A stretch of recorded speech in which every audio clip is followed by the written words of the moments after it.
Il paraîtrait qu'en l'an 40, un empereur romain tyrannique s'adonne à de grandes orgies tout en régnant sur l'Europe. J'ai même entendu dire que la scandaleuse et nymphomane Messaline est prête à tous les sacrifices pour prendre le pouvoir. Je m'appelle Jade, Je suis Mina. et vous écoutez l'épisode 35 du N'importe Q. Des câlins, Didier, des câlins. J'ai des tonnes de câlins à t'offrir. Déloque-toi. Tu retires tout, y compris le tampax. Ça manque un peu d'érotisme. Mais je ne suis pas une professionnelle, madame. Je fais ça pour développer ma personnalité. Vous savez, je les connais, les filles de votre genre. Oh, ben c'est joli ce que vous me faites voir là. Si on faisait une petite partouze. Oh, moi, plus de toi, j'ai jamais essayé. Dans cet épisode, on s'intéresse au film de Bruno Mattei qui puise dans l'histoire pour nous offrir un péplum érotique. Plongé dans l'Empire romain avec Caligula et Messaline, un duo sanguinaire et pervers.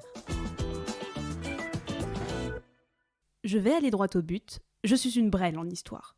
Pas que l'histoire avec un grand H ne m'intéresse pas, mais j'ai toujours trouvé qu'on étudiait des trucs pas ouf. Durant mon collège et mon lycée, je n'avais qu'une obsession, la guerre du Vietnam. Je peux pas vous expliquer pourquoi, mais je trouve cet instant de l'histoire absolument passionnant et révélateur de notre société moderne. Mais on l'a jamais étudié, je m'endormais pendant les cours et j'ai un 8 mérité au bac. Mais une question me taraude depuis mon plus jeune âge. Où sont les femmes ? Quand de grandes figures féminines sont abordées, on s'arrête très souvent à l'aspect mondain ou à un rôle en tant que compagne d'un grand homme. Ce constat m'a d'autant plus frappé que ces dernières années, de nombreuses autrices ont fait un travail admirable pour sortir de l'ombre des personnalités incroyables, et je ne remercierai jamais assez Pénélope Bagieux et ses culottés de m'avoir fait découvrir tant d'héroïnes qui, à leur manière, ont révolutionné les choses. Rarement vous verrez en chapitre principal d'un manuel scolaire une femme, à la seule exception peut-être de l'Antiquité où les femmes de pouvoir étaient tout de même pas mal présentes. Mais bien souvent, ces femmes sont caractérisées par leur beauté, leur charme, leur jeu de séduction, bref, ce sont des missiles atomiques. Prenons par exemple, à tout hasard, Cléopâtre, figure féminine la plus connue de l'Égypte antique. Qu'est-ce que ça vous évoque ? Le plus souvent, sa beauté et son nez incroyable, son mariage avec ses deux frères, sa relation avec Marc-Antoine, mais surtout Jules César, et sa fin tragique romancée.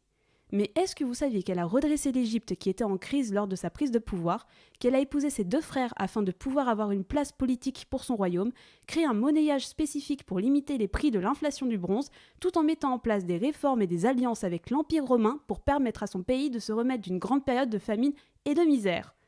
Et bien maintenant, vous le savez. Malheureusement, la culture populaire s'est bien passée de mettre en avant ces réussites uniques. Dans le film Cléopâtre de 1963, l'emblématique Elizabeth Taylor interprète une reine d'une beauté si incroyable qu'elle séduit les deux hommes les plus puissants de l'Empire romain. Dans les BD d'Astérix, Cléopâtre est capricieuse, caractérisée par son nez, et n'hésite pas à se lancer dans un défi impossible et absurde par ego. On la retrouve quelques albums plus tard en mère de l'enfant caché de César. Dans la pièce de Shakespeare, Antoine et Cléopâtre, elle devient une amoureuse désespérée à la mort passionnelle. Et si au lieu d'affirmer que sa beauté et ses charmes auprès des dirigeants romains sont la raison de cette alliance géopolitique mythique, on mettait plutôt en avant la véritable raison de cette réussite, soit ses talents de diplomate et de souveraine. On peut tenir en grande partie responsable de cette réputation réductrice Octave, grand rival de Marc-Antoine, qui usait de la dégradation de Cléopâtre comme arme politique pour manipuler l'opinion publique romaine. Cléopâtre est rendue responsable de la dernière guerre civile de la République romaine et la propagande d'Octave n'hésite pas à affirmer qu'elle souhaite régner sur Rome pour parvenir à ses fins. Pline l'Ancien, grand écrivain et naturaliste de son temps, a été jusqu'à affliger Cléopâtre d'un surnom, la putain couronnée. Alors quand on a trouvé un péplum érotique culte qui parle d'une impératrice, Messaline, dont le principal trait de caractère est la nymphomanie, autant vous dire que je n'ai eu aucun scrupule à ressortir livres d'histoire et sites spécialisés. Je ne vais pas vous spoiler les résultats de nos recherches, mais sachez une chose, la réputation erronée de Cléopâtre n'est rien comparée à celle qu'on surnomme la putain impériale. Et voilà un bref résumé de l'importance du sexe dans l'histoire du monde. Vous voyez que notre époque n'a rien inventé. On peut donc dire que Marie-Madeleine a été aussi importante pour son époque que Messaline à la sienne. Je passerai rapidement sur Lucrèce Borgia, dont la réputation me semble très surfaite. Par contre, nous avons au XVIIIe siècle beaucoup de femmes qui semblent... Oui ? Je m'excuse, j'ai dû me tromper. Je cherchais la salle de bain. Mesdemoiselles, nous allons abandonner pour quelques instants notre cours d'histoire et nous livrer à des exercices pratiques. crois que j'ai fait une petite erreur. Oui, non. Il y a confusion. Allez, voyez. Eh ben, j'ai tout ce qu'il faut, moi. Nous allons voir ça. Mesdemoiselles? Vous l'aurez donc compris, pour cet épisode, nous allons nous concentrer sur le péplum érotique Caligula et Messaline, qui est un film de Bruno Mattei et Jean-Jacques Renon, avec dans les rôles principaux Betty Roland et Vladimir Brajovic. C'est un film qui est sorti en 1981, et il s'agit d'un péplum, donc pour ceux qui ne le savent pas, le péplum est un genre cinématographique dont l'action se déroule dans l'Antiquité. Par exemple Gladiator, Ben-Hur ou 300. Mais avant de se lancer dans le film, on tient à vous faire un petit point histoire, parce que sinon vous allez jamais vous y retrouver. On va pas vous donner de date, parce que franchement, vous avez pas besoin de ça pour comprendre. Donc Caligula, grand empereur romain qui a régné aux alentours de 40, comme le disait Mina, les 3 empereurs. Il y a eu Caligula, puis il y aura Claudius, puis il y aura Néron. Caligula a 2 sœurs, Drusilla et Agrippine. Agrippine a un fils, Néron. Si vous me suivez depuis 30 secondes, vous comprendrez que c'est l'un des futurs empereurs romains après Caligula. Donc Agrippine, son but dans la vie, c'est de mettre son fils sur le trône. Sachant que Caligula a des relations incestueuses avec ses 2 sœurs. Claude, ou Claudius en romain, est un sénateur haut placé qui était à l'époque sous Caligula, un membre émérite de la politique romaine, puis est devenu empereur. Et Messaline va débarquer dans tout ce joyeux bordel pour mettre son petit grain de sel. Joyeux bordel, effectivement. C'est très complexe. Il faut savoir qu'on a regardé ce film en anglais, mais avec quelques extraits, on ne sait pas pourquoi, au milieu du film, en allemand. Oh, quelques-uns, franchement, ça allait. Oui, je pense pas que c'était les moments d'intrigue les plus importants. Oui. Mais disons que c'est pas du tout un film qui est très fidèle à l'histoire. On comprend tout de suite, de toute manière, c'est surtout un péplum érotique. Mais ce que tu viens d'expliquer, ce sont des choses qui sont vraies. Oui. Ce sont les vrais positionnements de chaque personne. Le film commence avec 2 soldats qui discutent de Caligula. Bon, on comprend que Caligula donc est au pouvoir à ce moment-là de l'histoire, qu'il est très puissant, qu'il a des yeux et des oreilles un peu partout dans Rome. Et puis on va voir le générique sur un fond de maquette un peu miniature de Rome. Ouais, j'ai marqué générique, maquette, pas ouf. Très clairement, ça fait vraiment maquette en carton que tu fais en cours de latin quand tu es en 5e ou en 4e. C'est vrai. Le film date de 80. Après, il a le budget... Enfin, on n'a pas le budget précis, mais il a le budget d'un film porno érotique. En tout cas, il fait le taf. C'est quand même un film qui dure 1h40. Donc voilà, on a ce générique avec Rome en miniature derrière. Une musique qui matche plutôt bien avec la période historique, je crois. Il y a des trompettes. Spécialement. Il y a des trompettes. Et on passe à Caligula, allongé au milieu de sa chambre, qui sera l'une des pièces qui va revenir le plus souvent. Avec des sculptures de chevaux blancs très anxiogènes, j'ai marqué. En fait, vous avez une espèce de lit et autour, vous avez des immenses sculptures de chevaux en grandeur nature qui, comment on dit? Tu sais, quand ils se mettent sur leurs pattes arrière, ils font hi. Enfin, je sais pas comment on dit. Il y a un nom, mais j'ai oublié toutes mes années d'équitation. Mais Moi voilà, aussi. ils sont sur les pattes arrière et c'est comme s'ils couraient. Voilà, c'est un peu anxiogène. Et on retrouve Caligula avec une zouze qui danse, en fait j'ai compris après que c'était sa sœur, et qui lui fait un petit striptease, et on rencontre en fait comme ça Agrippine, qui est la sœur de Caligula, avec lequel elle a une relation, comme tous les frères et sœurs ont dans la plupart des cas. Et elle raconte que leur petite sœur Drusilla serait jalouse, et qu'elle aurait masturbé un cheval. J'ai fait, ça y est, ok, très bien, j'espère que ça ne sera pas dans le film, ça fait... C'est Ouais, c'est un peu bizarre. Et c'est vrai qu'il y a un gros délire autour du cheval. C'est-à-dire que Caligula est vraiment obsédé par les chevaux. Enfin, il a une grande fascination, notamment pour un cheval. D'où le fait qu'il dorme avec des statues de 3 mètres de chevaux autour de son lit. Qu'on a un petit peu cette mise en place de relations incestueuses entre Caligula et Agrippine, mais une relation amoureuse. Enfin, on voit les 2 personnes qui s'aiment. C'est un film érotique. Il n'y a pas de scène pornographique, mais on voit quand même le sexe d'Agrippine. Enfin, c'est-à-dire que la caméra est posée au niveau de ses fesses, de dos. Elle est en train de danser et on voit vraiment quand même ses lèvres à certains mouvements de danse. En fait, la plupart du temps, vous verrez les femmes complètement nues, mais ça, je l'ai marqué je sais pas combien de fois dans mes notes, et vous verrez des couilles. Beaucoup de couilles. Beaucoup de couilles? Mais oui, tu sais, quand les filles sont en Amazon, enfin, elles sont au-dessus des hommes, tu vois toujours des plans où... tu vois pas l'acte en tant que tel, mais je dis « Ah, des couilles !» Et voilà, c'était le cas, j'ai fait « Oh, mes premières bourses !» Donc voilà, ils vont finir par faire l'amour, enfin en tout cas frotti-frotta, comme on disait, il n'y a pas de scène de pénétration et de gros plans là-dessus. Et puis on passe au sauna du palais. c'est pas un sauna, c'est des piscines, enfin c'est des bains. Ouais, les bains. Enfin voilà, une grande salle de bain avec une espèce d'orgie qui a l'air d'être plutôt quotidienne, enfin ça a l'air d'être plutôt normal au palais, avec Caligula qui siège sur son trône. Et j'ai marqué qu'il se faisait sucer en même temps. Ouais, mais ça a l'air de lui en toucher une sans faire bouger l'autre. Tu sais, c'est genre, il parle trop. Vous avez tout un dialogue assez absurde, mais qui parle de politique vraiment assez. Avec une mise à mort et tout ça. Et le mec, il est en train de se faire sucer, tu fais. Mais enfin, qu'est-ce qui se passe? Enfin, bref. En plus, il se fait sucer, tu sais, il a sa toche sur lui. Enfin, tous les hommes sont tout le temps habillés, les meufs sont à poil. Et du coup, quand il y a des actes sexuels des hommes, je fais. Mais c'est pas. Enfin, il y a un vêtement entre les deux quand même. Enfin, bref. Et du coup, il y a un mec qui vient lui taper un petit peu la discute. Et Caligula le condamne à mort parce qu'il a une mauvaise haleine. J'ai fait grosse ambiance. Caligula, il n'est pas trop content non plus parce qu'on rencontre pour la première fois Claudius. Et Claudius, voilà, qui est l'un des sénateurs, il est un petit peu fatigué, donc au lieu de ken, il dort. Mais ça introduit bien le personnage de Caligula, en vrai. Cette scène, c'est rapide et efficace, et on se rend compte en fait que Caligula, il est cruel, il pense qu'au cul, et voilà, il veut le pouvoir dans tous les sens du terme. C'est ça.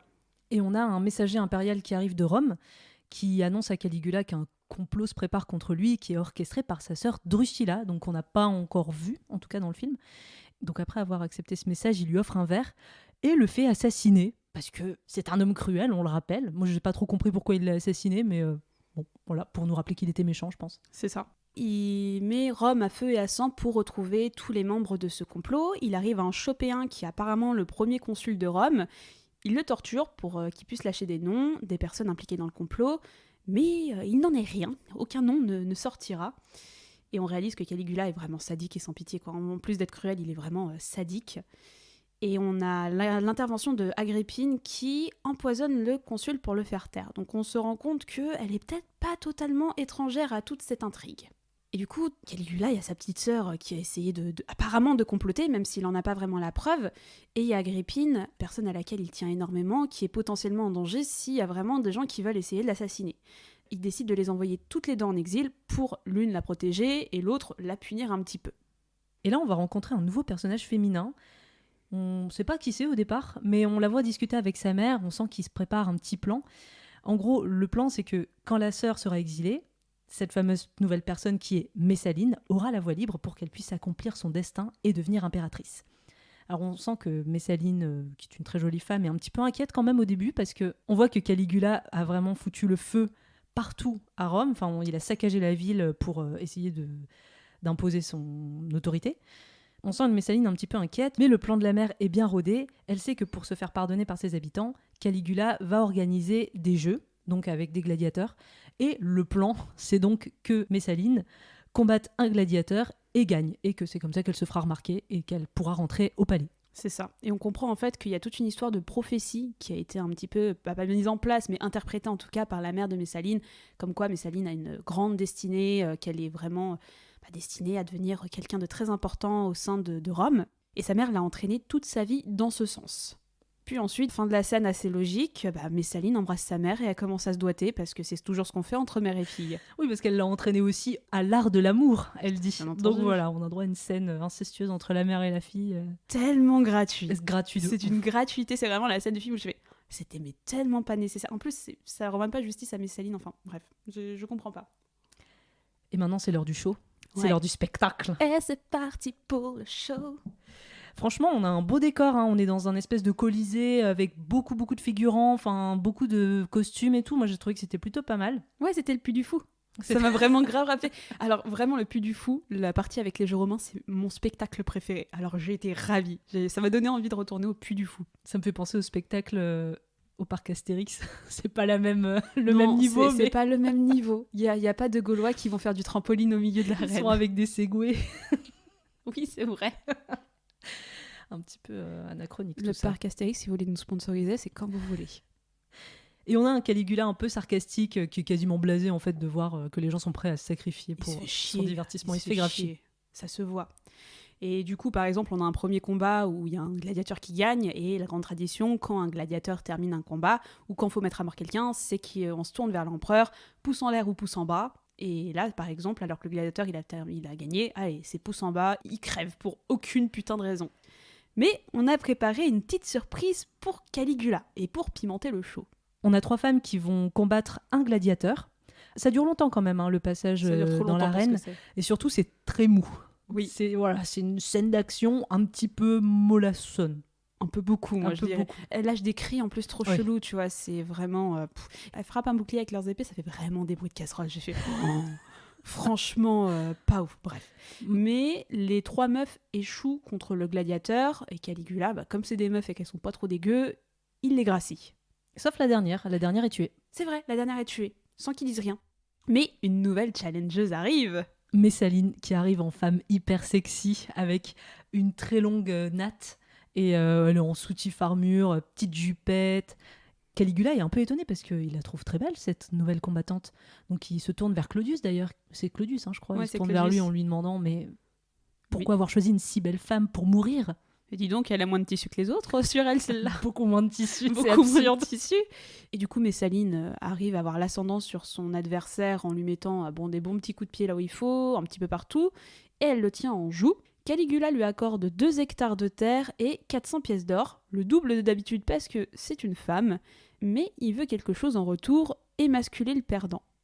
Et on voit que c'est ce qu'elle fait, et en fait non, il y a une drôle de coupure, tu vois Oui. ce que je veux dire? En fait, on la voit en train de commencer l'acte, et en fait ça coupe, et on retrouve Caligula et Messaline dans la chambre de Caligula, où il dit « tu m'as humilié, t'as pas fait ce que je t'ai dit ». Je fais « attends, il y a un problème de montage dans ce qu'on a vu, donc très bizarre. Bon, apparemment, elle l'a pas fait. » Apparemment, elle l'a pas fait, mais de toute façon, on voit qu'elle a pas envie au début de le faire. C'est le combattant qui a perdu qui lui dit vas-y, fais-le, parce que de toute façon, dans tous les cas, si tu le fais pas, je crève et tu crèves, donc ça sert à rien. Mais c'est vrai qu'elle le fait pas et on a ce dialogue, donc cette première rencontre en face à face entre Caligula et Messaline, qui lui dit pourquoi vous m'humiliez, et elle lui répond sauf votre respect, je suis forte car je suis toujours vierge. Bien entendu, c'est bien connu ça. Ouais, mais sa virginité, je pense qu'on a vu qu'elle l'a perdue depuis longtemps. Et on a une espèce de jeu de charme où en fait on voit qu'il se chauffe et elle se cache un peu derrière les statues chevaux et elle les caresse un peu. Enfin, c'est trop. Moi, ça m'anxiogène ces statues. Et ils finissent par coucher ensemble avec 2 personnes qui regardent. Voilà. Oui, on a un personnage qui revient assez souvent, qui est une espèce de concubine maquillée, un peu comme Non, un clown. C'est une mime, mais j'ai trouvé la référence culturelle de pourquoi elle est là. Une mime. Ouais, tu vois, je vois. On en parle tout à l'heure. Mais ouais, une espèce de mime. Par contre, alors je vais faire une remarque sur ce film. Il y a tout le monde qui écoute aux portes. Oui. Tout le temps. Dès qu'il y a un dialogue entre 2 personnages, vous pouvez être sûr qu'il y a quelqu'un qui écoute derrière la porte, tout le temps. Ce qui est pas facile quand tu veux établir un complot avec des gens. Oh non, mais il y a une autre scène justement particulièrement où j'ai fait mais vous êtes cons. Mais du coup, Messaline couche avec Caligula qui commence à s'amouracher d'elle et elle gagne sa place au sein du palais. Et on voit que Caligula est quand même un peu fragile face à elle. Hein. Elle le domine un petit peu, c'est-à-dire que vraiment il dit vas-y, je suis ton esclave Messaline. Enfin, il y a un petit truc où il perd un peu de pouvoir face à la grande Messaline. Elle en impose. Elle en impose. Elle en jette. Ensuite, on retourne dans les bains avec une scène de Messaline qui est emmenée au bain avec du lait d'ânesse. On a vraiment un âne d'ailleurs qui est... Enfin, bon, on a une scène très malaisante, je trouve, avec des ânes parce que ils prennent du vrai lait d'âne pour le mettre dans le bain et à un moment, l'eau n'est pas assez chaude. Ils ramènent un mâle pour baiser l'ânesse et avoir du lait chaud. Bref, ça m'a mis un petit peu mal à l'aise ce truc avec les animaux, mais ouais. On continue. Après, promis, c'est la dernière fois. Vraiment, après, il n'y en a plus. Et Caligula, il commence à impliquer Messaline dans son quotidien. Et Caligula, il a vraiment une passion chevaux. Mais vraiment une passion chevaux, vous imaginez même pas. Et du coup, quoi de mieux qu'emmener ton amante, ta concubine, assister à un accouplement de chevaux. Et vraiment, vous avez un accouplement de chevaux avec tout en gros plan. Ouais. Et j'ai fait, pourquoi Enfin, vraiment, c'est pas excitant pour un sou. J'en ai déjà vu des saillies, j'en ai vu plusieurs fois dans ma vie. J'ai fait... Oh là là, ça n'apporte rien à l'histoire, c'est juste malaisant. T'as pas envie de voir ça, tu vois. En plus, on te l'impose comme ça à l'écran. T'es là, genre non, j'ai pas envie de voir un sexe d'animal. En fait, ça a un impact dans le sens où c'est l'étalon adoré de l'empereur. Et il décide d'offrir à Messaline le futur poulain à naître. Donc en fait, c'est juste une scène pour lui montrer à quel point Messaline, elle est devenue importante pour Caligula. Mais c'est pas la peine de nous mettre une saillie en gros plan. Mais vraiment, c'est terminé. On vous parle plus de bites de chevaux. Vraiment. On enchaîne ensuite sur une scène au sein du Sénat. Le Sénat, c'est la pièce qui réunit toutes les personnes qui dirigent Rome avec l'empereur. Et les sénateurs ne sont pas contents parce que Caligula, il a fait une petite folie. Et ben, il a nommé son cheval sénateur. Et ils sont pas contents parce qu'ils lui disent franchement, c'est un peu nous insulter, quoi. C'est abusé, il a le même niveau que nous, c'est qu'un cheval. Et Caligula défend un petit peu le truc en disant bah ouais, mais le cheval, il a un pédigré, vous avez quoi? C'est cassé. En vrai, j'ai bien aimé cette scène. Il leur dit qu'ils sont ici également par son choix, que voilà, le cheval il est là par son choix, mais eux aussi d'une certaine manière, et que s'ils acceptent le cheval, ils ont le droit de dire absolument tout ce qu'ils veulent. C'est une scène un peu politique, j'ai trouvé plutôt sympa, mais ça apporte pas grand-chose à part dire que Caligula aussi en impose et que tout le monde a un peu peur de Caligula, qui a beaucoup d'actes, un petit peu de folie, entre guillemets. On a ensuite une toute petite scène très rapide avec Drusilla et Agrippine qui sont sur un bateau et on comprend qu'elles quittent de leur propre chef leur exil parce qu'elles ont entendu parler de Messaline et ça leur plaît pas trop, qui est une autre zouze avec leur frère. Donc elles décident de revenir sur Rome pour voir un petit peu ce qui se passe. Là, on a une scène un peu particulière où un couple de jeunes mariés est présenté à Caligula. Enfin, le mari arrive en saluant Caligula et en lui disant « Ma vie et mes propriétés sont à vous, mon empereur ». Grosse erreur d'avoir dit ça. Grave erreur. Messaline lui chuchote à l'oreille à Caligula qui sont forcément vierges.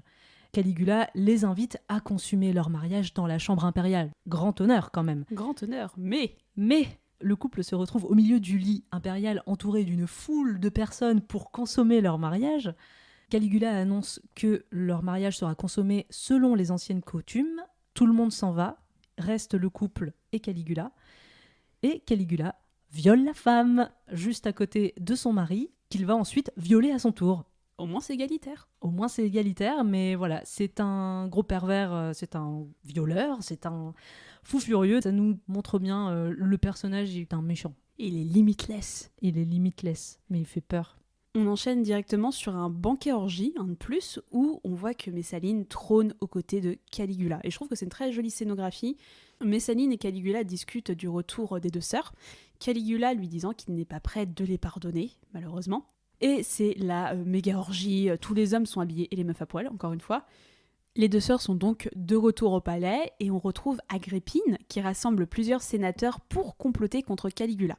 Pour vous remettre un petit peu en tête, je vous rappelle, Agrippine, mère de Néron, futur empereur, et le but dans la vie d'Agrippine, c'est de mettre son fils sur le trône. Agrippine, elle a un move qui est pas très intelligent, c'est de comploter au sein du palais de son propre frère, où forcément, comme je vous l'ai dit auparavant, tout le monde écoute aux putains de portes. Et c'est Messaline qui écoute aux portes, et elle se rend compte qu'en fait, en effet, Caligula va vraiment très loin, et tous sont d'accord, il faut retirer Caligula du trône pour le bien de l'Empire. Et qu'est-ce qui se passe de particulier ? Ils se disent « Ouais, va falloir avoir quelqu'un pour le trône. Claudius, par hasard, il serait vraiment bien, quoi. Il est pas au courant de ce qui se trame, mais on va lui en parler plus tard, mais vraiment, Claudius, ce sera le prochain. » Et c'est là que Messaline, intelligente comme elle est, va rendre visite la nuit à Claudius en lui disant qu'elle s'ennuie dans ce palais, qu'elle en a marre de jouer ce rôle de femme, qu'elle a besoin de nouvelles expériences. Bref, elle le séduit pour pouvoir se mettre avec lui et devenir sa femme. Et ça marche. Et ça marche. Et c'est la révolution. Et c'est la révolution. Le palais est attaqué par des manifestants. Caligula stresse. Il a bien raison de stresser.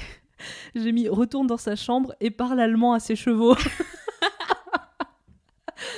Donc voilà, il est en panique et Caligula est trahi par... J'ai mis Claudius, mais c'était pas Claudius, c'était un autre homme. Ouais, c'est un autre mec, il est traduit. Un autre homme de main. En tout cas, il arrive avec plusieurs de ses gardes et Caligula est assassiné et tué de plusieurs coups d'épée. Eh ben tu vois, c'est tôt. Pour un film qui s'appelle Caligula et Messaline, il reste 45 minutes de film, on a à peu près la moitié. Et franchement, j'ai fait, c'est trop tôt. Moi, j'avais encore envie de rester un peu avec Caligula. Tu vois, d'une certaine manière, j'avais envie de voir jusqu'où ça allait. Parce que je trouve la deuxième partie du film un peu plus mollassonne. Alors moi, j'étais agréablement surprise parce que je me suis dit, waouh, quoi ? Déjà maintenant, c'est un petit peu un effet à la Psychose, tu vois. Ah bah oui, on sait que c'est un film qu'on met forcément à côté de Psychose. Quand on en parle, on ne peut l'évoquer qu'Hitchcock, bien entendu. Et on termine la scène avec cette scène chelou de la mime qui fait le cheval. Il est sur notre compte Instagram, si vous voulez aller voir, parce que vraiment, il nous avait tellement fait rire à l'époque. Et en gros, c'est juste la mime qui regarde le corps mort de Caligula et qui fait le cheval à reculons sur une musique un peu étrange, sur une scène qui dure trop longtemps. Oui, beaucoup trop. Et Claudius devient empereur et Messaline, son épouse, donc impératrice. Nouveau personnage fait son entrée, c'est un nain, voilà. Une personne de petite taille. Mais en tout cas, une personne de petite taille. J'ai mis retour à la piscine et retour de l'allemand. Et là, on a quand même une scène de sexe entre Messaline et Agrippine. Ouais, mais parce qu'en fait, vous allez voir dans cette deuxième partie de film, la challengeuse de Messaline, ça va être Agrippine. Vous allez voir que de toute façon, les deux se ressemblent énormément et c'est juste que Messaline va être tellement borderline, comme Caligula finalement, que c'est ça qui va causer sa perte. Mais c'est avec cette scène qu'on voit que Agrippine et Messaline, elles rentrent dans une sorte de jeu de pouvoir et de séduction pour savoir c'est qui va avoir le pouvoir ou c'est qui va le garder. L'enjeu de cette deuxième partie, c'est la concurrence entre Messaline et Agrippine. Mm-hmm. Claudius part en guerre en Angleterre. Ouais. Messaline se retrouve seule dans le palais.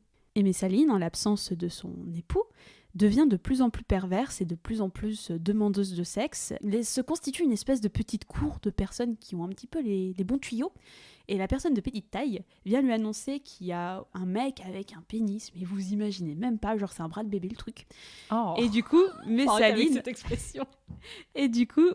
décide d'aller se le taper, donc elle va dans un bordel, on voit le mec qui est absolument difforme, enfin voilà, voilà. Bref, je ne vais pas, non, il ne faut pas juger le physique, ce n'est pas bien. Non, mais il est un peu teubé, quoi. On voit que c'est un mec pas très fut-fut, voilà. Que vraiment il est uniquement intéressant pour son gros sexe, et comme c'est un client régulier d'une maison de plaisir, que va faire Messaline ? Bah elle y va. Elle y va, et puis elle va se prostituer. Ouais, carrément. Retour au palais avec Agrippine et Callisto qui complotent contre Messaline pour la faire tomber et pouvoir monter au pouvoir. Hein.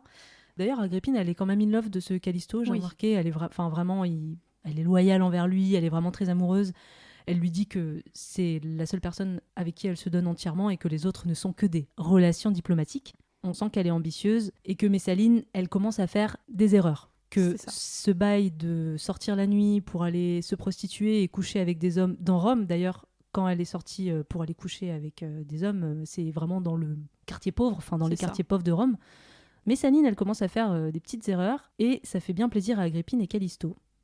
Alors qu'elle sort du palais pour aller se prostituer à nouveau, Messaline se fait agresser par 4 hommes qui veulent la violer avec un bâton.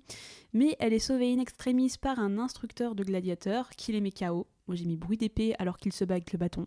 J'ai pas compris. Et on a l'habituelle punchline de tous les films où quelqu'un est sauvé. Oh, vous méritez une récompense. Donc c'est bien, on remercie avec du sexe, bien entendu. Hein. Elle dit à l'instructeur, oh non, restez, vous devriez avoir une récompense maintenant, tout de suite, ici. On a une scène de sexe. Retour avec Agrippine et Callisto. Et on découvre que Claudius sera de retour dans quelques jours. Mais Messaline vient de donner naissance à un petit garçon. Problème, Claudius il est parti depuis plus d'1 an, et donc il peut pas être le père. Il décide de ne pas informer Messaline pour le moment, en attendant de voir quel sera leur prochain move. Retour avec Messaline, qui est toujours avec son professeur de l'école des gladiateurs. Elle lui fait visiter la salle des bustes avec tous les empereurs. Elle couche avec lui à nouveau. Et pour je sais pas trop quelle raison, décide de le piéger. Enfin, en gros, elle ouvre une trappe sous ses pieds. Il tombe dans la cage au lion. Il se bat, au début, il se bat un petit peu. Enfin, moi, j'ai espoir qu'il va survivre, mais en fait, non, voilà, il se fait bouffer. Et elle le regarde elle regarde le massacre avec plaisir. Parce qu'elle est folle et perverse. Et c'est une scène pour tous les amateurs de nanar. Vous avez de loin des vrais plans avec un vrai lion. Et quand il y a le lion qui attaque le gladiateur, vous avez une espèce de peluche marionnette. C'est extrêmement drôle. C'est vraiment, on vous le mettra peut-être l'extrait, mais c'est extrêmement drôle. Messaline retrouve Agrippine, qui l'informe que, ça y est, Claudius est sur le retour. Et Messaline, elle commence à paniquer parce qu'elle ne sait pas comment justifier la naissance de son fils. Agrippine lui suggère de faire croire à un acte divin, mais surtout qu'elle devrait avoir quelqu'un dans son entourage pour un petit peu l'épauler et soutenir sa version. Et elle lui dit, bah si, il y a ce mec-là qui est très proche de l'empereur qui s'appelle Sius, tu sais, mais je crois que vous vous connaissez. Et Messaline lui dit, mais oui, je le connais depuis que je suis toute petite, j'étais amoureuse de lui. Bah très intelligente Agrippine, hein. D'ailleurs, Messaline va tomber amoureuse de ce Silius. Elle l'est déjà en fait, elle retrouve immédiatement Silius après, tu vois qu'elle s'apprête et tout ça, elle se fait belle, ils ont une discussion en mode oh là là, tu te souviens le temps, oui mais Messaline, ça y est, le destin, on a décidé autrement, nous ne pouvons pas être ensemble, et ils finissent par se rouler une pelle et puis scène de sexe, enfin ils deviennent amants quoi, ça se voit. Ils deviennent amants mais en public, c'est-à-dire qu'on va avoir ces fameuses orgies dans les bains où Messaline va être vraiment affalée sur Silius, en tout cas il s'en cache pas du tout. Et Agrippine les espionne. Messaline commence à être consciente que Agrippine, elle veut pas que son bien et que ça commence à chauffer un petit peu pour son petit cul. Elle compte sur Silius pour pouvoir jouer de son influence quand Claudius reviendra et peut-être un petit peu rectifier la situation. Mais Claudius is back. À peine arrivé au palais, il est tout de suite attrapé par Agrippina, qui doit absolument lui dire quelque chose d'urgent. Donc le mec a même pas eu le temps de déposer son manteau. Enfin vraiment, il est direct récupéré par Agrippina. Donc elle sait pas trop comment lui dire, elle tourne autour du pot. Et en gros, donc elle lui annonce que Messaline a eu un enfant, ce qu'il accepte complètement. Pour le coup, il a pas de problème avec ça. Même s'il comprend que, en gros, chaque homme de Rome est devenu l'amant de sa femme. Mais Agrippine, elle sous-entend un truc, c'est que quand même, Messaline, elle a l'air bien avec son petit Silius, là. Elle pourrait trahir son mari par jalousie et essayer de le mettre sur le trône. Enfin, je dis ça, je dis rien, hein. Moi c'est juste des choses que j'ai entendues. Hein. Suite à quoi, des membres du Sénat, voulant quitter leur fonction, vont voir Claudius et balancent allègrement cette fois-ci Messaline et son comportement en affirmant que selon la rumeur qui se répand dans le tout Rome, elle veut mettre vraiment Silius sur le trône à la place de Claudius et donc qu'elle va potentiellement le tuer. Claudius ordonne la mort de Messaline, qui écoutait aux portes. Encore une fois, très important, Alors, toujours. vraiment, encore un montage bizarre, c'est-à-dire qu'elle écoute aux portes, on dirait qu'elle est arrêtée. Oui, Et en pas fait, du tout. Et en fait, pas du tout. On la retrouve juste après dans un plan où elle est au lit avec Silius. On sent que c'est la dernière scène de sexe parce que voilà, ils font l'amour une dernière fois, leurs heures sont comptées. Et d'un seul coup, les gardes arrivent pour les arrêter et en fait, carrément les tuer dans leur lit et Bah ouais, leur mais lit d'amour. Moi, j'aime bien cette fin. C'est une fin très Oui, romantique où ils sont pas en mal, mode ouais. on sait qu'on va crever, on le sait. Donc ils choisissent de s'aimer plutôt que de fuir ou faire quoi que ce soit. Ils sont vraiment tués en train de faire l'amour. Je trouve que c'est une jolie fin. C'est juste le montage, c'est-à-dire qu'elle est arrêtée Oui. une première fois, puis d'un seul coup, finalement, elle n'était pas arrêtée, elle est avec son Ouais. amant au lit. Ouais, Enfin bon, non, mais quelques c'est- incohérences. C'est une jolie fin, c'est une jolie Oui. mort. On termine le film sur le sacre de Agrippine en tant qu'impératrice. Elle devient la nouvelle impératrice et la femme de Claudius. Mm. Elle a réussi ses manigances, elle a niqué le game. Bravo Agrippine, Bravo Agrippine. la vraie héroïne de ce film. En vrai, j'ai beaucoup de respect, j'ai fait smart Agrippine. On va passer à la deuxième partie de cette émission. Tout d'abord, un passage assez rapide sur la fiche technique du film, un petit peu la production, mais on n'a pas énormément d'informations, donc ça va être assez rapide. Comme le disais Jade en début d'émission, le film est co-réalisé par Bruno Mattei et Jean-Jacques Renon, mais c'est Bruno Mattei le plus prolifique des deux. D'ailleurs, il a fait beaucoup de films érotiques de sous-genre type Les femmes en prison et la Nazi-exploitation. Et les zombies cannibales, très important les zombies cannibales. Et nous avons vu un film de Bruno Mattei sur grand écran au Grand Rex. La nuit Nanarland, on a vu Zombie 3. J'en ai pas un grand souvenir, mais voilà. Je me souviens que j'avais un peu dormi dedans, mais je me souviens qu'il y a une nana qui cherchait tout le temps de l'eau pendant le film. D'ailleurs, Nanarland le décrit en tant que, sa spécialité, un peu de tout. Du moment qu'il y ait des nichons, de la violence sadique, du gore outrancier et un tout petit budget. C'est Je pas faux. pense que ça le décrit très très bien et ça décrit très bien ce film. Il faut savoir également que Bruno Mattei, il a fait un péplum, pourquoi pas en faire un deuxième, et il va récidiver en 1983 avec Les aventures sexuelles de Néron, Épopée. Ouais, je vais pas me relancer là-dedans, parce que 2 heures encore de péplum érotique après celui-là, c'est fini. Mais pour revenir juste rapidement sur Jean-Jacques Renon, le second réalisateur, c'est quelqu'un qui a beaucoup travaillé en tant que directeur de la photographie sur des films d'horreur érotique comme Le frisson des vampires, La vampire nue ou Les démoniaques, qui sont des films en plus que j'apprécie un petit peu, donc je voulais placer là. Peut-être qu'on en parlera un jour, mais je trouve que c'est des films érotiques vraiment sympathiques. Pour le casting, Caligula est joué par Vladimir Bravjovic, qui a joué auparavant dans Histoire d'eau. Apparemment, il a un Oui. rôle de maître, ça doit être dans la scène dans le château. Ouais. Et il a joué également donc, dans Les aventures sexuelles de Néron, Épopée. Pour Messaline, c'est Betty Roland, qui est une actrice française qui a fait beaucoup de films un peu de ce genre-là. Enfin, Elle a beaucoup, pas non, fait en fait, beaucoup, pas hein. beaucoup, non. Elle Ah, a dû non. faire 3 films. Agrippine, c'est celle qui a une plus grosse carrière. Hein. Elle est jouée par Françoise Blanchard, qui est une comédienne française, qui a fait quelques comédies un peu légères, et qui, surtout, bosse un peu dans l'animation.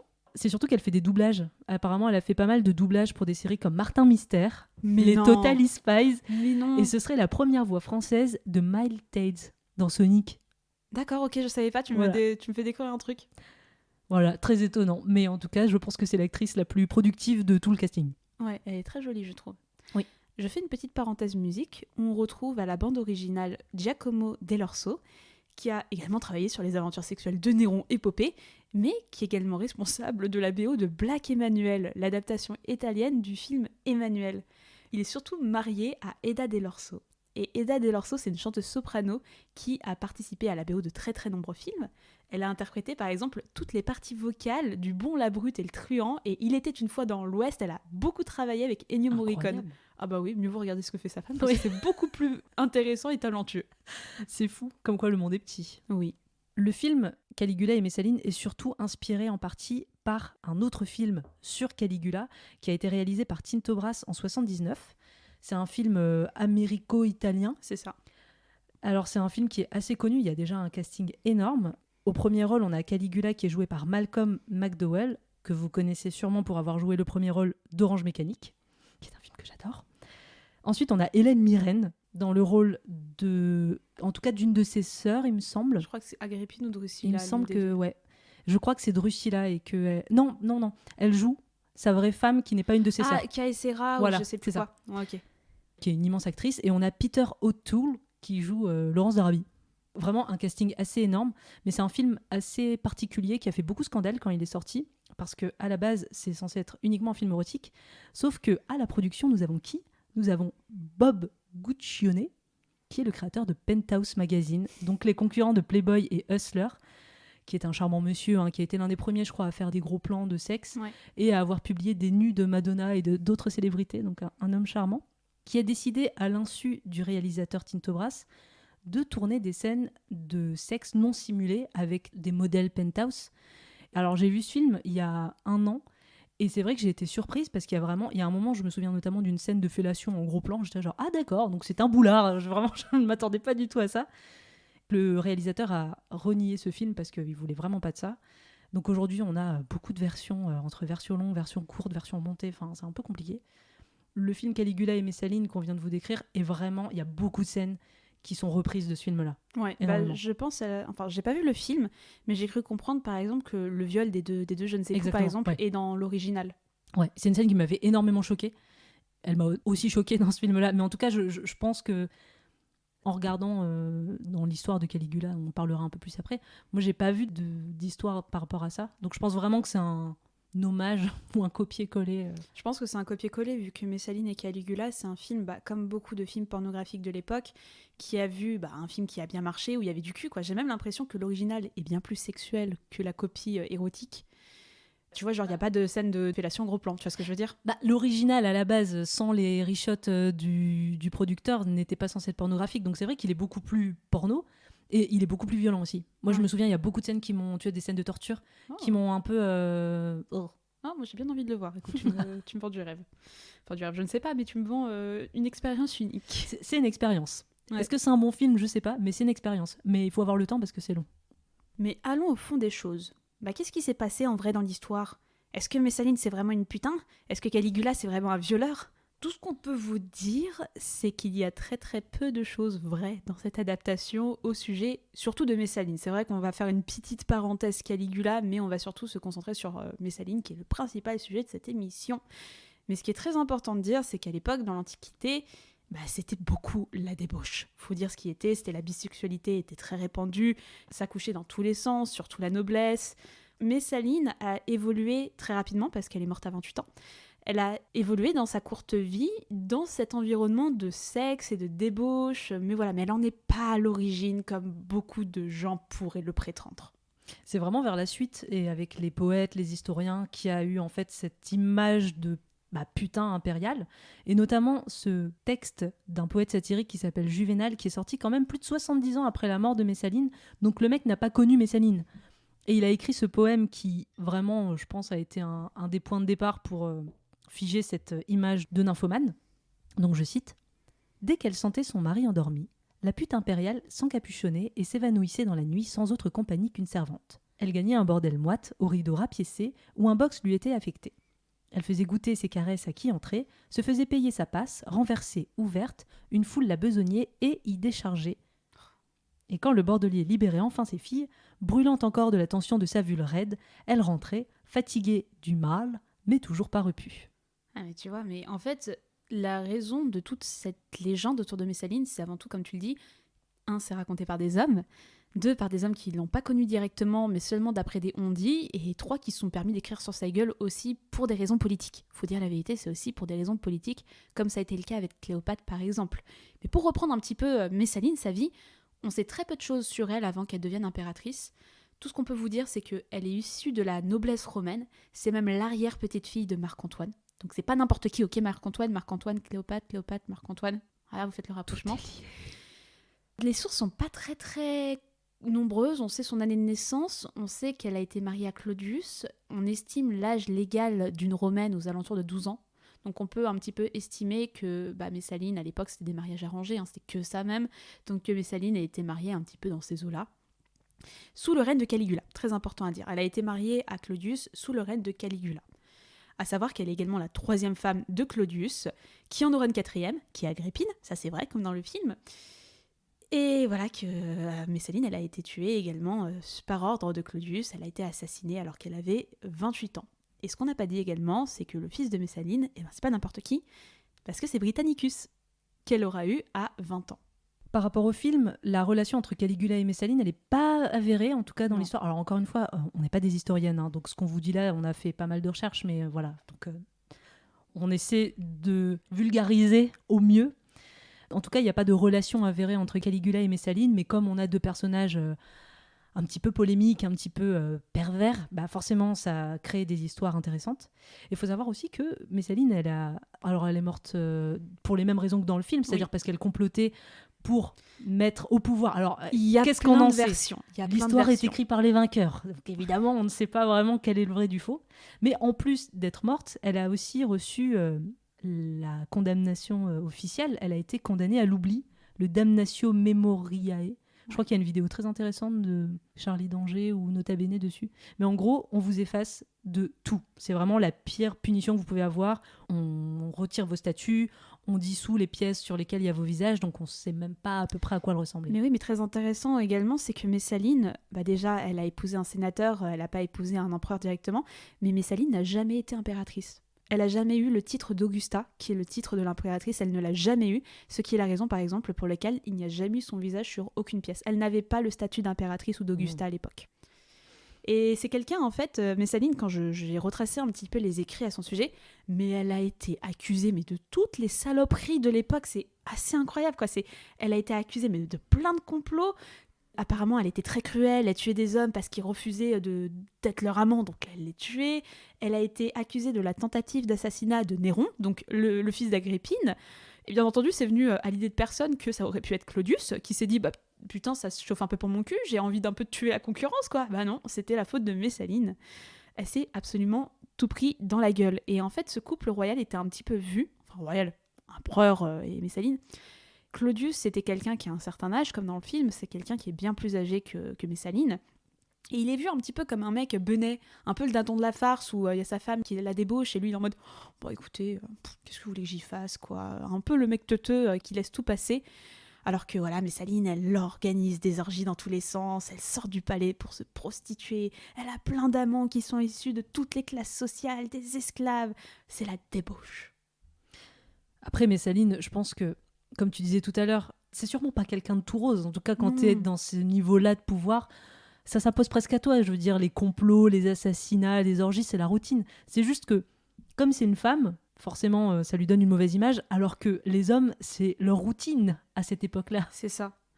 Par contre, ce qui va signer l'arrêt de mort de Messaline, c'est bien son amour pour le sénateur Caius Seius, donc le même personnage que dans le film, avec lequel elle se marie. Selon plusieurs sources, en fait, Messaline souhaitait prendre un deuxième époux. Et elle a un petit peu organisé une sorte de cérémonie de « Oh, c'est pas un mariage, c'est juste une teuf, t'inquiète pas ». Et ils sont mariés, qui a entre autres provoqué la colère de Claudius, qui a ordonné leur exécution. Mais d'autres sources mettent en avant le fait que Messaline était extrêmement cruelle et très impliquée dans les intrigues politiques du palais, que c'était pas juste une meuf qui couchait à droite à gauche et tout ça, c'est qu'elle était vraiment au courant de tout ce qui se passait et qu'elle voulait faire en sorte de garder sa place, un peu comme Agrippine dans le film. Et elle se serait faite manipuler par un homme qui est très proche de Claudius, qui s'appelle Narcisse, et pour comploter contre son mari, elle était au cœur en fait d'un jeu de pouvoir pour assurer sa sécurité et elle faisait des alliances, elle éliminait la concurrence, voilà, elle se laissait pas faire en fait. Et ce serait ce même Narcisse qui aurait balancé la seconde union de Messaline avec Silius, donc, en persuadant l'empereur d'une prochaine tentative d'assassinat orchestrée par les deux amants. Donc en fait, t'as vraiment un mec qui a retourné le cerveau de son mari. Et selon ce récit, ce serait Narcisse qui a ordonné l'assassinat de Messaline, alors que Claudius voulait entendre la version de son épouse avant de la condamner. Et en vérité, ce qu'on peut dire, c'est que tous les récits qui sont rapportés sur Messaline, comme tu le dis, le sont par des hommes uniquement qui la dégradent, qui l'accusent de viol, qui l'accusent de manipulation dès qu'elle a un amant. Par exemple, la rumeur de sa prostitution a été lancée par un auteur satirique de l'époque. Comme tu dis, c'est un auteur satirique. Mais son comportement sexuel est souligné, même s'il était réel, c'était pas rare à l'époque, au contraire. L'historienne Catherine Sells explique que ce genre de comportement était plus répandu dans la noblesse romaine. Je cite, « Certaines matrones se font inscrire ouvertement parmi les prostituées recensées par les autorités de police. Cela leur permettra, pense-t-elle, d'aimer librement qui elles veulent sans courir de sanctions. » Et quid de Caligula ? Parce que c'est quand même Caligula et Messaline dans le film. Et c'est vrai que Caligula aussi, il a une réputation pas ouf. Ce serait bien difficile de dire ce qui est vrai dans tout ça, parce que, encore une fois, c'était il y a très très très longtemps. Il était peu apprécié par les sénateurs, par Rome, on l'a bien vu. Comme on avait dit, ce sont les vainqueurs qui écrivent l'histoire, donc c'est un petit peu difficile de savoir si toutes les accusations contre lui sont vraies. Par exemple, les relations incestueuses qu'il a eues avec ses sœurs. Virginie Giraud dira Quand on veut détruire la réputation de quelqu'un à Rome, on lui prête des pratiques sexuelles dépravées. Donc par exemple, les relations incestueuses qu'il aurait eues avec ses 2 sœurs. Il est vrai que quand on a du pouvoir, le sexe n'est jamais très loin. Les hommes de pouvoir qui ont une sexualité monacale sont assez rares. Il y a du sexe dans la vie de Caligula, c'est certain, mais ce qui se passe réellement, bien malin, qui pourra le dire ? Et c'est vrai que on n'a pas de preuves sur les relations qu'il a eues par exemple avec ses sœurs. En revanche, il y a un truc un peu bizarre, c'est qu'il a iconisé sa sœur, Drusilla. C'est vraiment Drusilla avec qui il avait apparemment une fascination. Alors je sais pas s'il a eu une relation amoureuse avec elle, mais quand elle est morte, il y a eu un jour de national quoi, en hommage à sa sœur, donc c'était un truc un petit peu bizarre, donc qui pourrait suspecter effectivement des relations incestueuses parce qu'on est quand même en l'an 40, c'était une autre époque. Mais quel rapport avec Messaline alors ? Il n'y en a pas entre Messaline et Caligula. Il y en a qu'un, c'est un amant qu'ils auraient eu en commun, qui s'appelait Münster et qui était mime, donc un saltimbanque, un intermittent du spectacle de l'époque. Et Messaline voulait en faire son amant, et Caligula, c'était son amant à lui, parce qu'à l'époque, Caligula était ouvertement bisexuel. Et ça, c'est un truc chouette. Et voilà, c'est vraiment le seul point commun, en tout cas, que moi j'ai trouvé, je pense que toi aussi, sur Messaline et Caligula, à part qu'ils ont gravité dans la même sphère à l'époque, parce que voilà, elle a été mariée sous son règne à lui. Donc forcément, ils se sont croisés. Est-ce qu'ils sont pécho ? En tout cas, j'ai rien vu de vraiment officiel. J'ai pas vu de recherche, j'ai pas vu de résultats, de tests, ni quoi qu'est-ce, qui l'attestent vraiment, comme quoi ils ont vraiment eu une relation ensemble. J'ai pas du tout trouvé. Moi non plus. Donc le film a juste fantasté. Ils se sont dit « Oh, un sadique et pervers. Oh, une pute.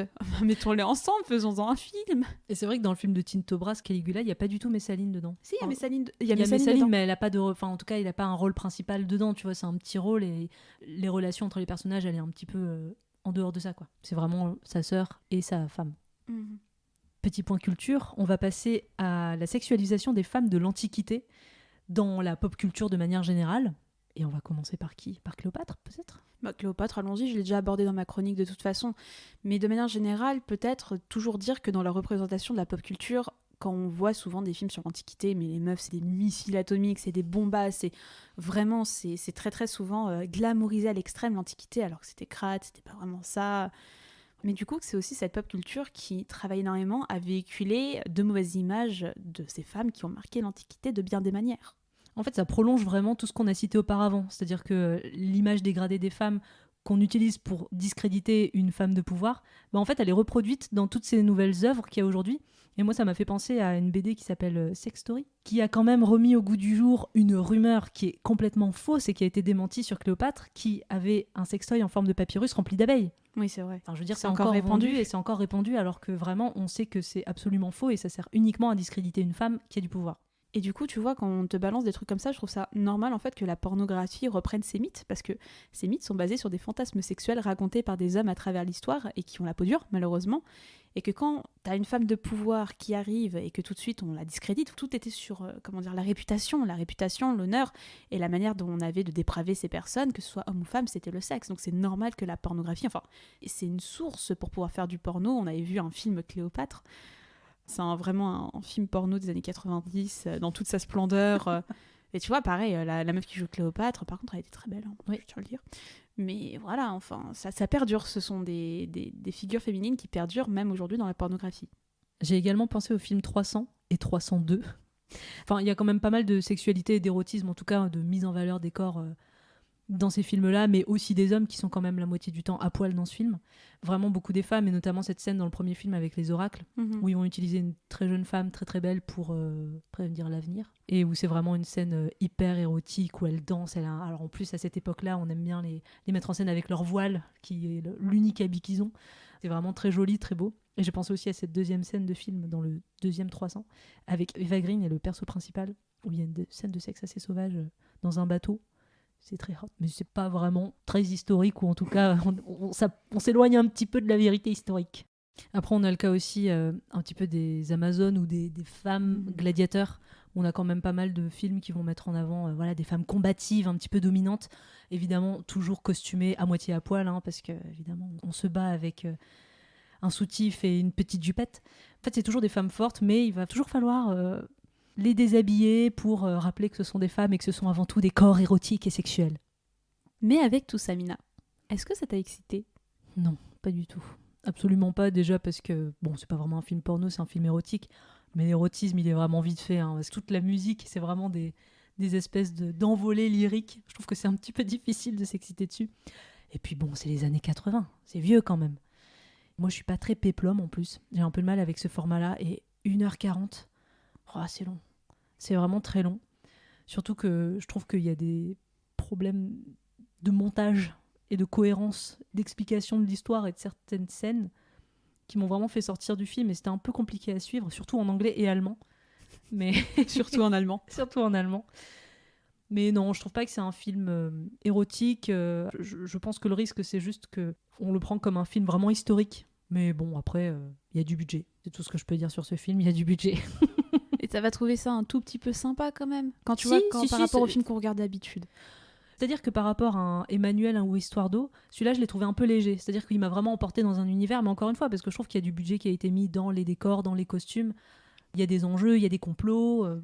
Moi, je trouve que c'est un film qui est plutôt bien construit. Enfin, là, quand on l'a décrit, tu te rends compte qu'il y a quand même pas mal de rebondissements, des péripéties. Enfin, il y a une logique, mais c'est un peu kitschouille. Mais c'est marrant. C'est gentiment kitschouille. Et toi, est-ce que ça t'a excité ? Non, ça m'a pas excité pour un sou. Après, moi, je suis beaucoup plus cliente du péplum que toi. Et j'étais contente. Vraiment, j'ai fait... c'est un film du n'importe qui. On en a vu beaucoup jusqu'à présent. Je me suis pas fait chier. En fait, je me suis plus fait chier pendant les scènes de sexe qui sont nombreuses. C'est vrai qu'on s'est pas trop attardé sur les scènes de sexe, mais il y en a beaucoup.